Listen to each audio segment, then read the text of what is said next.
इसलिए मैं ये कह सकता हूं, खड़गे साहब, राहुल गांधी जी और तमाम जो साथी बैठे हमारे, इन सब की राय लेकर के हम लोगों ने तय किया है इस चुनाव में अगले मुख्यमंत्री चेहरे के रूप में तेजस्वी यादव जी को हम लोग सपोर्ट करते हैं,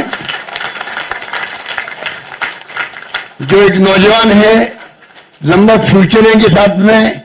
और मेरा अनुभव से मैं कह सकता हूं, जिसका लंबा फ्यूचर होता है पब्लिक उनको साथ देती है। ये नौजवान है, कमिटमेंट रखते हैं। पिछली बार भी जो स्लोगन दिए थे, नौकरी के दो या कोई दो, या जो वादे किए थे उसमें खरे उतरे। ये ऐसा व्यक्तित्व आपके सामने नौजवान के रूप में आया है। सोच समझ के सबने फैसला किया है।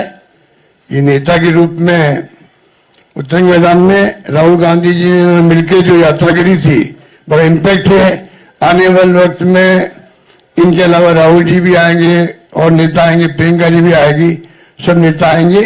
और हम सब जो बैठे स्टेज पर, सब मिलकर संकल्प किए हुए हैं कि जो हालात देश के हैं, देश हित के अंदर और देश चाहता है उसके अनुसार हम चाहेंगे कि बिहार में ये जो लंबे समय तक नीतीश कुमार जी रहे हैं सत्ता में, अब कुछ कर नहीं पा रहे। अब तो हम पूछना चाहते हैं अमित शाह जी से, इनकी पार्टी के अध्यक्ष जी से, क्या बताइए, हमारा नेता तो हो गया तेजस्वी यादव, आपका नेता कौन है बता दीजिए। इससे काम नहीं चलेगा कि नीतीश कुमार के नेतृत्व में चुनाव लड़ा जाएगा। अगला मुख्यमंत्री का उम्मीदवार आपका कौन है, ये उनको बताना पड़ेगा। ये हमारी मांग है। और मांग क्यों है? इसलिए है, आपने देखा महाराष्ट्र के अंदर जो शिंदे थे, वो मुख्यमंत्री तत्कालीन, इन नेताओं ने कहा शिंदे के लीडरशिप में चुनाव लड़ा जाएगा। मैसेज दिया गया ये मुख्यमंत्री बनेंगे, और बाद में मुख्यमंत्री बना दिया और किसी को। यही बात लागू या हो रही है।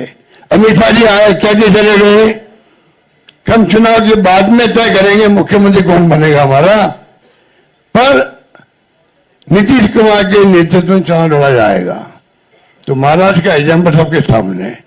इसलिए मैं इतना कहना चाहूंगा कि चुनाव में हम लोगों ने सोच समझ के तेजस्वी जी को घोषित किया नेता। साथ में सबकी राय बनी है कि जो हमारे अन्य पिछड़ा वर्ग के साथी हैं,